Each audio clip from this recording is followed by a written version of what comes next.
Hello বন্ধুরা, দেখেন ভিডিওটা দেখলে বুঝতে পারবেন আমরা কিন্তু সবাই গাছের গোড়ায় পানি দিয়ে গাছটা তাজা বা মোটা বা শক্তিশালী হওয়ার জন্য। আর হ্যাঁ, কি করতেছে, গাছটারে কিন্তু কাইটে দিতেছে বন্ধুটায়। দেখেন গাছটা কেড়ে কাটতেছে বন্ধুটা। একমাত্র ভিডিওটা আপনারা যদি ভালো করে দেখেন তাহলে বুঝতে পারবেন এত সুন্দর গাছটারে এইভাবে কাটতেছে।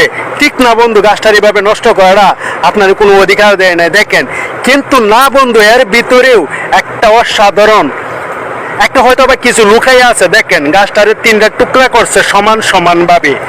দেখেন তিনটে টুকরা করছে এই গাছটারে এমন ধরনের একটা। দেখেন এই গাছটারে বেনি বানাইতেছে, হয়তো বা আপনারা দেখছি মাথায় যে বেনি বানায়, এই বেনি বানাইতেছে গাছটারে দিয়া। দেখেন কিন্তু মাথার চুলের বেনি গাছের দিয়ে বানাইতেছে। দেখেন গাছটা কিন্তু খুব সুন্দরভাবে বেনির মতো বানিয়ে নিল না, একটা সুন্দর একটা ডিজাইন করলো গাছটারে। এই গাছটা কখনো মরবে না। দেখেন একটা ইয়ে দিয়া আটকিয়ে দিল। দেখেন খুব সুন্দরভাবে আটকে দিছে। দেখেন গাছটা এতটুকু সুন্দর দেওয়া যায়, হয়তো বা বোঝাই যাইতেছে একটা সাপ আর একটা সাপের পেঁচ দিয়ে রাখছে, কিন্তু না, এটা গাছ। দেখছেন বন্ধুরা খুব সুন্দর না ভিডিওটা?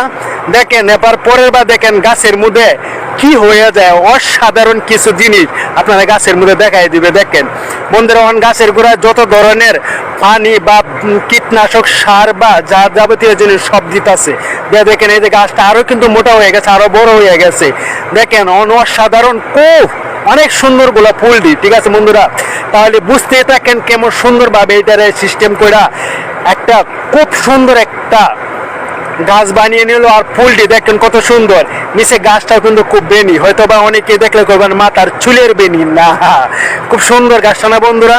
আপনাদের গাছটা যদি ভালো লাগে থাকে বন্ধুরা তাহলে কমেন্ট করবেন, আর প্লাস ভিডিওটা শেয়ার করে দিবেন এমন গাছ বন্ধুদেরকে দেখানোর জন্য বন্ধুরা।